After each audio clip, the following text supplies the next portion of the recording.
I'm Jim Collison and live from the Gallup studios here in Omaha, Nebraska. This is Gallup's Theme Thursday, Season 4, recorded on May 31st, 2018.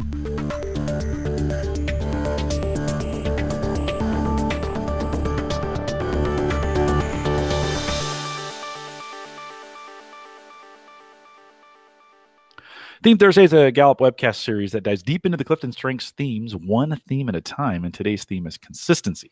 If you have questions, comments, or contributions during this webcast, we do have a live chat room that's available for you right below the main video window. Down there, if you're joining us live, just look down there, bottom left-hand corner, it says log in on the chat room. Choose that.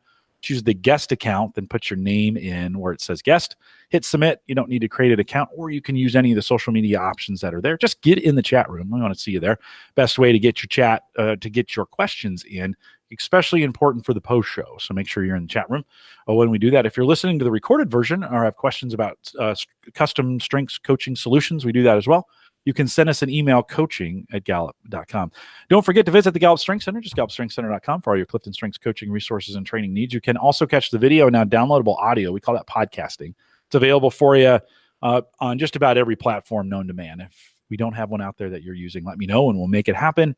They're all on our resources page of the coaches blog, coaching.gallup.com, and hit the resources tab. Don't forget, if you're listening on the Apple Podcast app, you can download, subscribe, rate and review out there if you like to do that. We'd love to have a few of you just rate and review the podcast.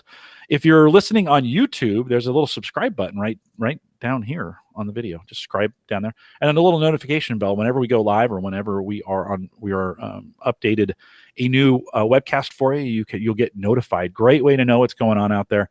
Don't forget, if you're listening on Spreaker, we'd love to have you follow us out there. You can subscribe as well. That way you get it automatically and you don't miss one. Maika Leibbrandt is our host today. Maika is a workplace consultant here at Gallup, and best of all, she is in Omaha today. Maika, welcome to Theme Thursday. Hi, it is great to be here. You know what? Your secret is out. People of Omaha, this is a great place. It's pretty great to work on the riverfront. I'm not going to lie. And you're here on probably one of the most beautiful days we've had in a couple months. It's hard to beat. It's pretty beautiful. We normally save those days for everyone coming to the summit. So if you're coming to the Clifton Strengths Summit this year, July 16th, 17th, and 18th of 2018, if you're coming to the summit, we have saved all the beautiful days for you and have packed them together. Thank you for spending one of them on me today. Yeah, well, we had an extra, so we thought it'd be a good idea to have you on, or to have it while you were here. Well, we're not here to talk about how great the weather is or even how good the Gallup Riverfront is a place to work. Well, maybe that'll tie into consistency a little bit. We're here to talk about the theme of consistency. Maika, let's dig in a little bit, and we will remind folks that we are basing a lot of our information off of the Mastery Mondays that Al Winsman has been writing. And so that link is right above the video window right now. If you want to go up to that and click on it, should open a new window for you. Or you can find it on the coaches blog if you haven't missed it yet. Just head out there and click on the topics tab and click consistency, and you can find it there. But Maika, when we think of consistency, let's dig in a little bit. What is it? Consistency is an executing theme. So it's about how we get things done. It's that sort of get up and go, that motivation to execute piece. Just a brief, I think consistency can be described as fairness, equity, equality. Those are three big loaded words, but it really is the ability to see where things are not equal and bring them into balance.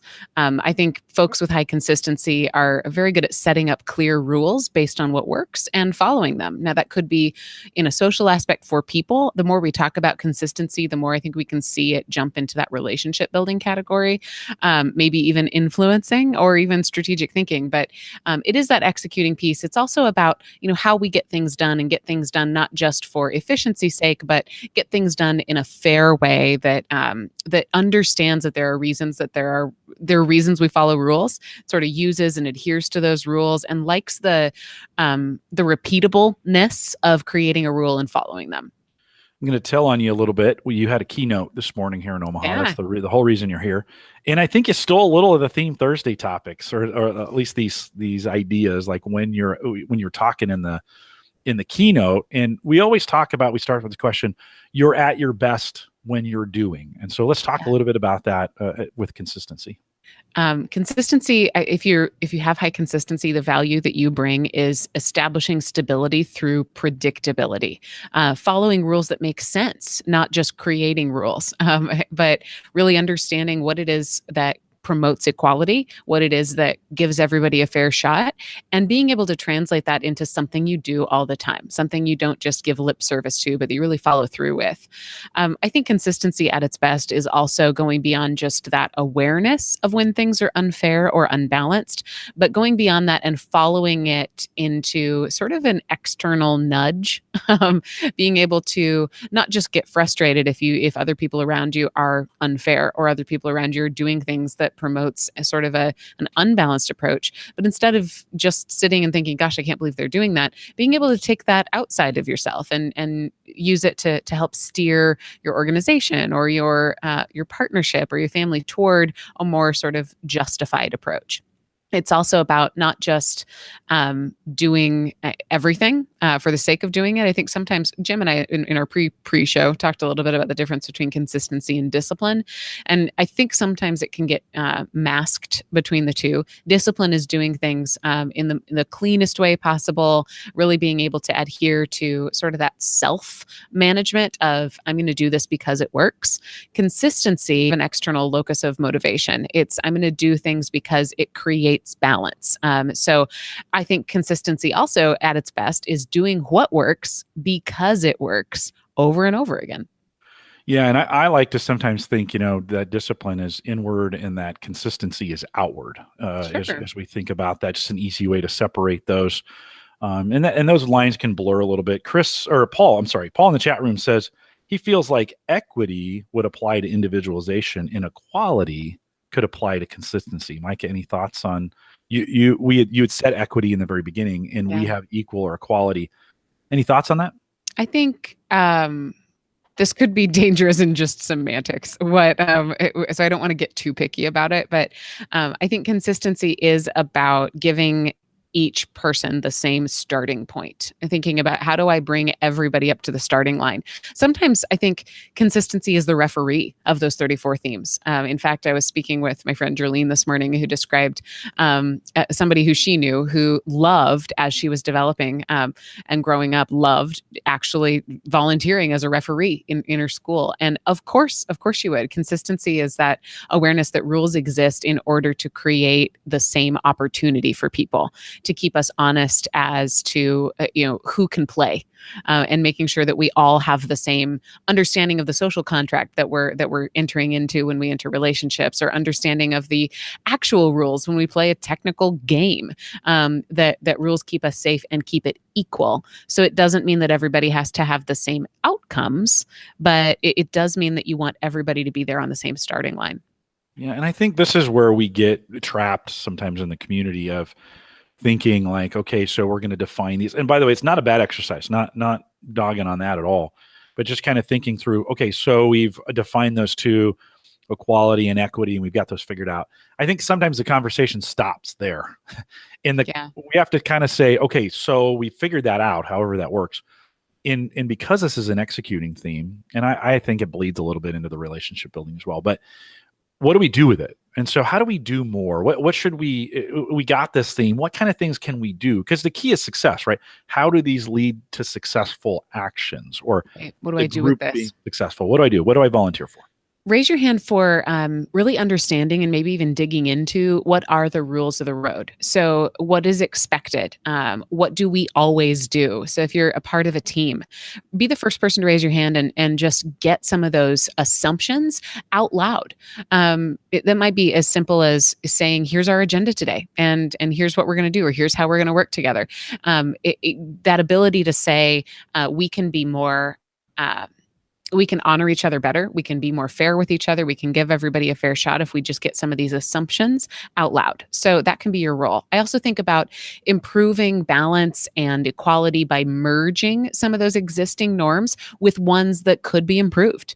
I've worked with people with high consistency who says, if it were up to me, I'd have 946 rules for how we do everything, because those keep people safe and those keep people committed and connected. But she knows that that's not something that everybody really, really wants to play with. And I think that sort of Rule creating is one aspect of consistency. It certainly doesn't mean that you have to love rules if you have consistency, but what it does is it helps people understand that you have your finger on the pulse of what's fair and what's equal and what's right for people, and what's I think scalable as well. There's sort of a scalability piece to consistency. You know, if I do this for one person, I'm going to have to do it for everybody, is sort of where consistency would come from. So I think you've got that ability to say there could be better rules. And so look for opportunities to sort of do an audit on what the rules of the road are, and then merge that with ways that you could improve it. I also think that consistency is speaking up for the underdog, probably because somebody with consistency has the perspective that maybe there are no underdogs if we're all in the same race, you know, running with the same kind of tools. It's going to look like you're standing up for the underdog. But I think what it really is going to be is just you helping other people understand where there's an imbalance, and using that almost as a social justice opportunity. I think there was a question in the chat room about, does consistency pertain to daily routines? And I think if you have to ask this question, if it's for me, then no. If it's for others, then yes, right? I mean, it is that inward versus outward kind of, why am I doing this? Maika, there was another question about where, for people with high consistency, where do they get those in making those decisions on what's fair for people? Where does that originate from, or where do they get those values, so to speak? You could hear consistency and think that it's values. You could, fairness is a value that everybody has access to believing in and executing on. I think social justice is probably another one of those values. Think about those as an outcome, but the input of consistency is your patterns of how you think and feel and behave, that at some point in your life you have received great recognition, or you've had strong relationships, or you've gotten some positive feedback for your ability to notice when things are balanced and notice when they're unbalanced. Now, fairness is something that nobody ever has to be taught. It shows up at a very early age. Without being taught, children can notice when they're being taken advantage of. And but I think what consistency does is it notices fairness in others, and it really drives toward not what is different, not what is unique, not what is the exception to the rule. Consistency is an adherence to the rule, an idea that, hey, we need to do something that all people can have access to. We need to do something that's fair to everybody. So I don't think it comes from necessarily a value standpoint or a political or a religious place. I think consistency, like any theme, comes from a behavior that has been polished and has given you some positive outcomes. The behavior with consistency is that sort of outward understanding of how are we all going to work together, or what is right for me and right for everybody else. And because it's an executing theme, it really has to do with doing. Yeah. And not just being. That's another. I think that's that other external locus of focus. Is like we're working on teams or people or groups, or it's this external. When we think about best environments for that, I mean, where do you see that playing in, Maika? I think think about curating the best environment if you're somebody with high consistency by making sure there's clarity on what your common mission is. You're going to be better at executing toward that common mission in a scalable fashion. Then you're going to be better if you know what it is we're sharing and what we're really measuring. So I think also make sure that you and everyone else have a clear understanding of how success will be measured. I really like the word. I've said it a couple times now, and I'm liking how it tastes, that word of scalability with consistency, because there is a practical side to it. It's easy to just see the sort of social aspect or the emotional aspect of fairness and promoting fairness. But I think there's also this black and white, hey, it costs less if we aren't making exceptions all the time. If we can figure out what works and repeat that, that's going to be better for everyone. Yeah, no, it's really good. And I love how you say kind of this solid understanding of how success can be measured. And oftentimes, I have individualization very high and I have consistency very low, and I tend to lean towards those. Everybody has an exception. And I'm just okay with that. And there's places where that works really well. There are also places where it doesn't. And I actually need to lean on people with high consistency when I'm trying to find a measurement that works for everyone, or I'm trying to get the common good out of a group and move them in a direction. It's a particular struggle. I just got an email yesterday in the coaching group that we do. There's 11,000 of us in that Facebook group. Some of them really like Facebook. Others really hate it. And trying to find a fair platform for everybody to work off of has been incredibly difficult, nearly impossible. I'm okay with that because individualization works. Some people love it. We can do other things for other people, but there are some with high consistency or in that space who it just drives them crazy that that's not an equal access platform. As an example, it doesn't work in China, right? And so we have some inequality there in the platform not working, and that just drives some people with consistency just crazy that they can't get it. So speaking of driving crazy, what if we have that? Who are we not, and what can we worry less about with it? So this might just make somebody's day with high consistency, or in general, this might be something that we should all let go of. But I think let go of being trendy. Let go of the necessity to couple creativity and newness with success, because novelty or being different for the sake of being original or for the sake of novelty is never going to be something that you're drawn to. I also let go of, sometimes people say, hey, we just need to shake things up a bit, that the way for us to progress or the way for us to improve exponentially is to do something different. It's probably not going to be in line with consistency. You will honestly be more refreshed, be more able to get more done, and to see that sort of upward scale on performance when you're able to settle into a routine. So change for the sake of change is not someplace you should orient yourself when you've got high consistency. Working with those that have it, I just kind of mentioned where I need that partnership to get things done. What else can we expect? What should we look for? I think look for an awareness of what is fair in a social setting. They might notice that awareness before anybody else. So look to them and ask them. It's almost like several other relationship building themes I think sometimes can be great. Partners in the room. And sometimes it's easiest to talk about something like, hey, find someone with empathy and have them kick you under the table if what you're saying isn't settling well with everyone else, because they can feel it. What somebody with consistency can do is, make them your partner on that team for determining whether what we're deciding to do is going to be something that can be repeated over and over again, is going to be something that everyone can benefit from, is going to be maybe a rule or maybe a routine or maybe even a product that's going to appeal to everyone. So look for that awareness and look for it early. They're probably going to notice it before you do. Look for excellence in creating and adhering to our plan. Look for, and I'm a little bold here, but I was typing this and thought, yeah, that's what's in my mind. So I'm going to say it out loud. A love affair with rules. For yourself, for your projects, it's how they express their highest interest in an idea. So if it feels like, gosh, here comes Maika again with her consistency, she's going to tell me, 5 things that we cannot do or 5 ways that we have to work. See that instead as, wow, she really cares about this project. She's got 10 ways that this can be fair, that this can be balanced. That's how I think folks with high consistency show that they're truly engaged. Emily asked a great question. I was going to save it for the post show, but your love affair with rules kind of triggered in this. The essence of her question is kind of like, what happens with someone with high consistency when it has to be individualized and it's not going to be fair, right? The situation just will not allow for that. I think sometimes we get a negative bias against consistency, like it can't make exceptions, when we allow other themes to make exceptions. Can you talk a little bit, if we're in a situation where we have high consistency and we have to where fairness is not going to be possible, give me a little idea. How do we handle that, Maika? So 2 days ago, I coached somebody in HR who has consistency high. And I asked her about it and she said, it's my job. And she's pretty high in her organization. So she's not doing quite so much of meeting with individuals as she is thinking about policies and thinking about sort of organization-wide initiatives.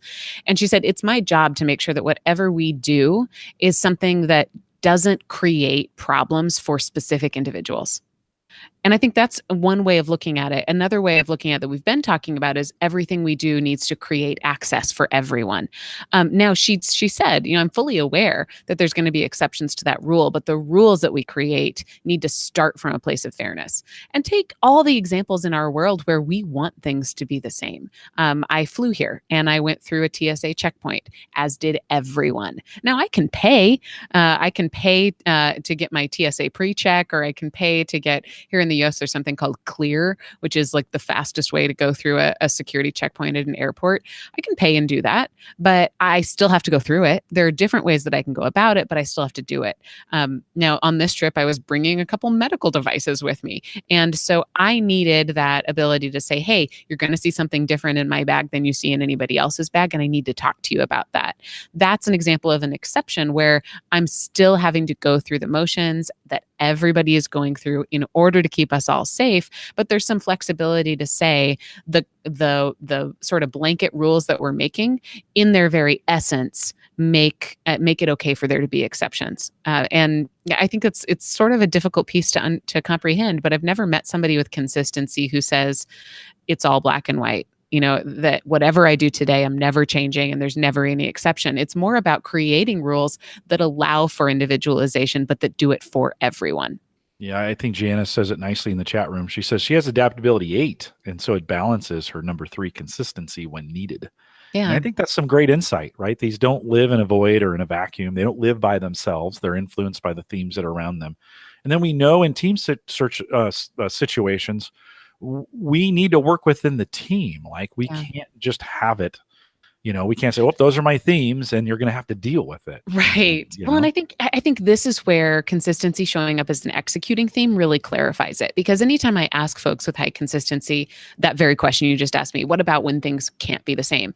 Their approach is usually, well, I always give that person a fair shake, or, well, I always go about it, with the same appeals process. And so the piece that's the same for everybody is almost the way that you individualize, not the fact that you're individualizing. No, right on. A good way to clarify that. My favorite question of the season has been around recognition, because I think that we don't do this well as a community or as a race, as a human race. I think we could do better. How do we recognize? Recognize the safety that folks with consistency create.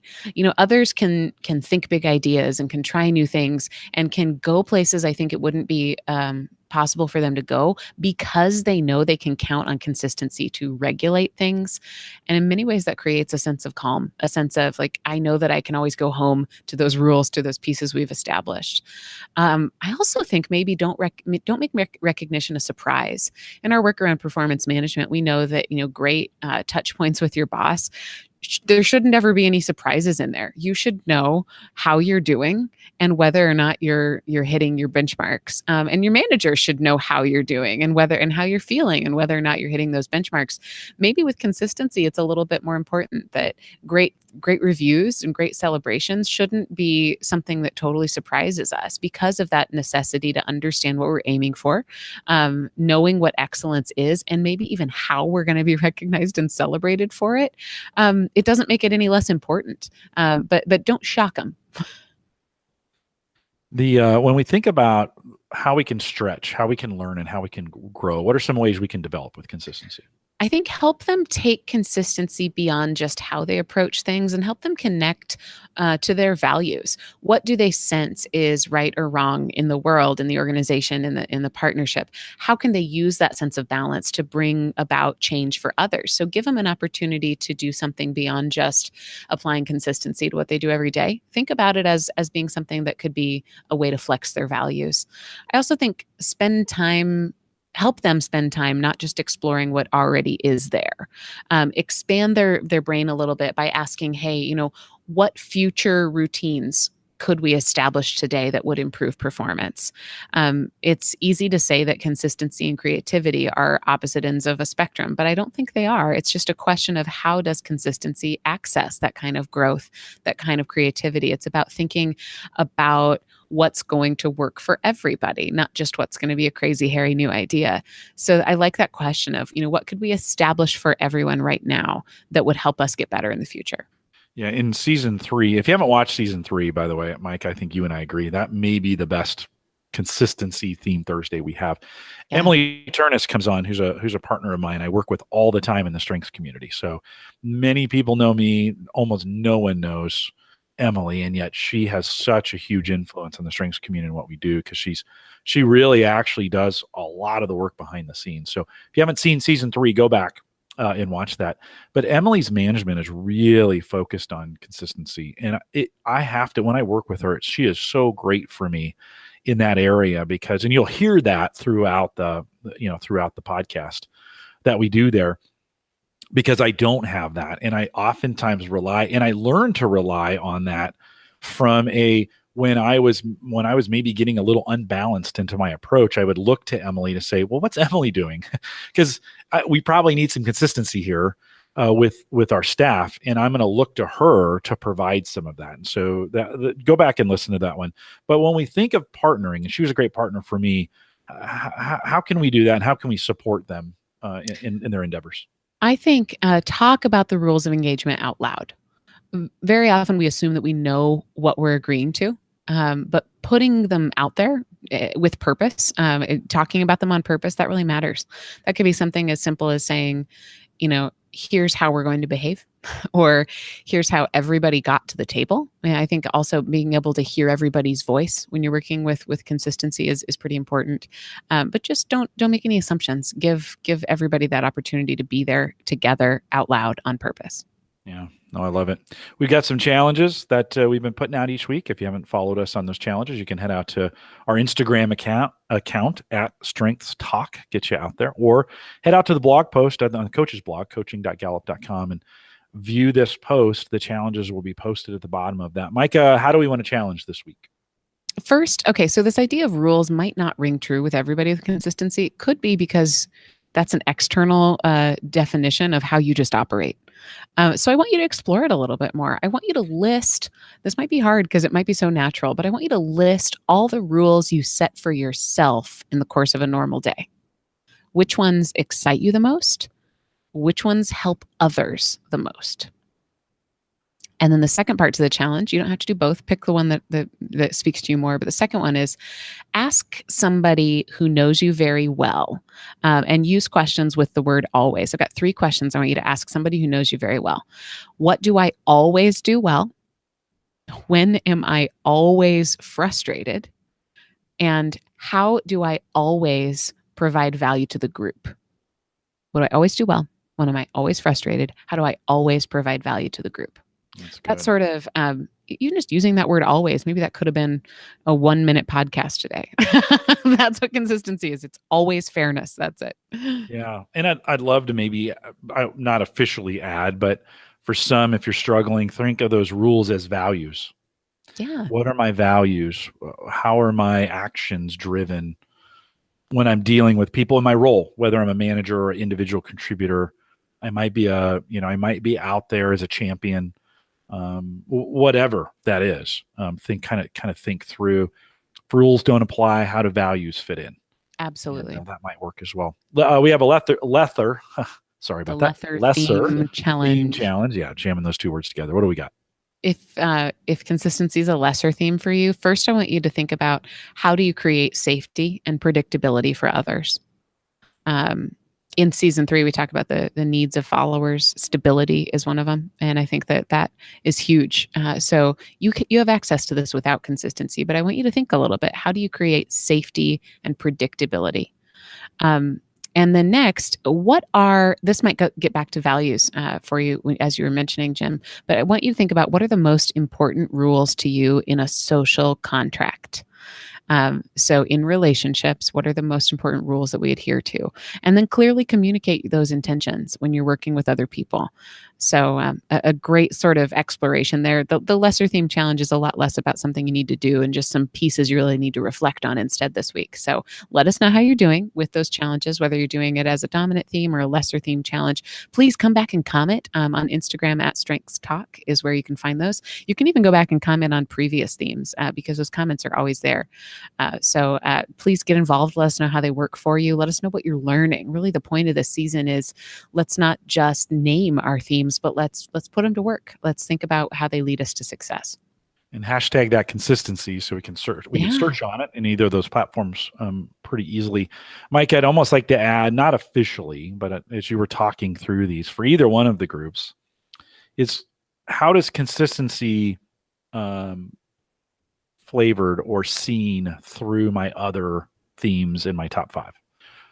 Or how does it interact? Because I think this is one of those, consistency is one of those heavy influencers on our other themes.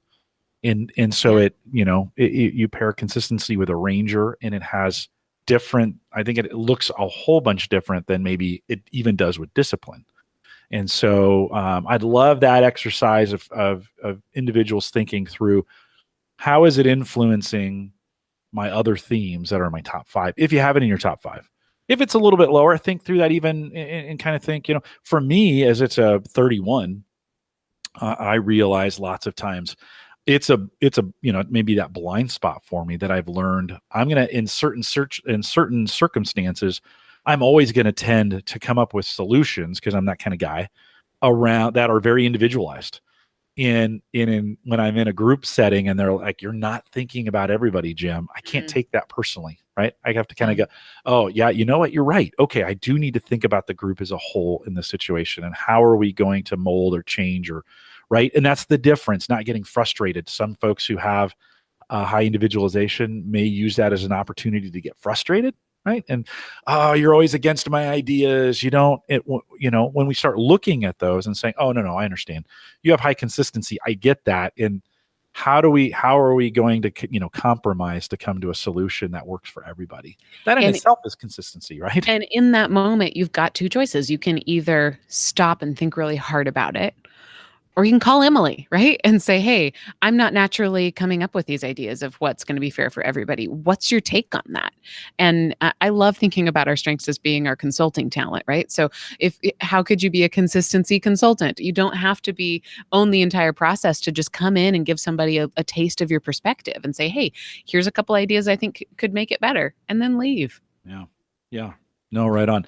It really is an exercise in compromise. Regardless, right? Yeah. When we talk about these themes, none of them live to dominate the others. Yeah. And I often have found in my management that usually when there's conflict between two people, it's two dominant themes beating heads.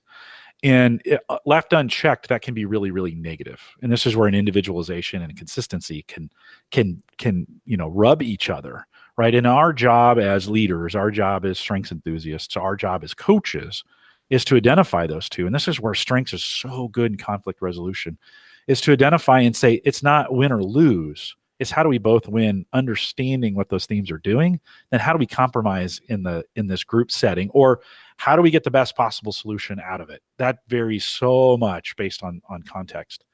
But how do we get to that, resolve it so we can be productive? Be successful. And what does successful look like? Like, what are we really trying to do here? Are we trying to win, each of us? Right. Or are we trying to achieve a goal? Right. Yeah. No, right on. I think it always has to end with the beginning in mind, which is how are we being successful in this? Yeah. What did we set out to do and have we achieved it? And that's always different. That's where one size doesn't fit all. That's where you can't listen to a webcast and get all the answers. This is where you got to really dig in with your people. Maybe find a coach. Yeah, find a coach. Get a coach to get in there and help get that figured out. They can oftentimes see things you just can't see. Maika, any final thoughts as we wrap up consistency? It's such a beautiful theme. When I think about consistency, at the end of the day, it all comes back to my grandma Garnita, who grew up, raised 6 kids on a farm, mostly by herself, like in the middle of nowhere in rural Nebraska. And she has 17 or 18 grandkids. And when you show up at Grandma Garnita's house, you're going to get a fair shake. Every single person is going to get, she's also probably pretty high woo. Now, I'm just assuming this. She's never taken Clifton Strengths, but everybody's going to get a warm welcome, always. It doesn't matter who you are. Everybody's going to get the same crisp $5 bill for Christmas. It doesn't matter what order you are in the lineup of grandchildren. And I've never felt unloved And so I think sometimes it's easy to look at when you're saying no with high consistency, but it just feels in reality in a very loving way like it's your ability just to say yes to everybody. That's a good way of looking at it, and a great visual picture that you just made there. I mean, I think we all can see that moment with family or with grandparents, and that love, the values, right? Her actions are driven, I'm sure, driven by her values, and you saw those values loud and clear in the way she treated you. Yeah. And so great story. Well, we'll remind everyone to take full advantage of all the resources we have available at the Gallup Strengths Center, just GallupStrengthsCenter.com. You can send us your questions or comments if you'd like to be a guest blogger. If you're just kind of thinking about, you got 400 to 600 words in your head around strengths, we'd love to hear it. Over. Send it to us in an email. So the questions and comments and the guest blogger email address, all the same. Just send it to coaching@gallup.com. Put guest blogger in if that's what you're sending in. If it's a question, just throw that in. That'll get to our help desk folks, and they'll get that to the right place. You can also catch the recorded audio and video of this program as well as all the past ones that we've done. We got a ton of them out there. We mentioned we're in season 4 here. If you're new to this, we have 3 seasons, literally 3 hours of all these other themes that are available for you, including this one now, the 4th hour on consistency. So you could binge on them and watch Jim's beard grow. That's pretty funny, Maika. It's true, though. It is true. You can watch the beard grow. If you want to head out, they're all at our coaches blog, coaching.gallup.com. If you're interested in becoming a Gallup certified strengths coach, you can see a list of all of our courses that lead to that on our courses page, courses.gallup.com. Most of all, though, I mentioned this early, Clifton Strengths Summit is coming up here in just a couple months. July 16th, 17th, and 18th here in Omaha, Nebraska. You want to join us. It's almost full, actually. We're getting pretty close. So you want to head out there and get that done. CliftonStrengthsSummit.com. If you want to take one of those courses during the summit, they're 15% off. If it's after July of 2018, we're probably doing another summit. So head out to CliftonStrengthsSummit.com and get all that. You do not want to miss the summit. Maika and I will be there. Everybody, all the cool kids will be there at the summit. You'll want to be there. Don't forget to join us on our Facebook page. Go to facebook.com/groups/called-to-coach. That's our Gallup Webcast Facebook group. That's where we ask you to post a lot of the conversation that we talked about here. Make sure you hashtag it with consistency so we know it's for this week. I want to thank everyone for joining us today. We'll look forward to the next theme Thursday. Don't forget, if you're listening live, stay around for the post show. You can only get the post show if you come out to the live show or watch the live recording. One of the two. You can get that done. We'll take more questions in the post show. With that, we'll say goodbye, everybody.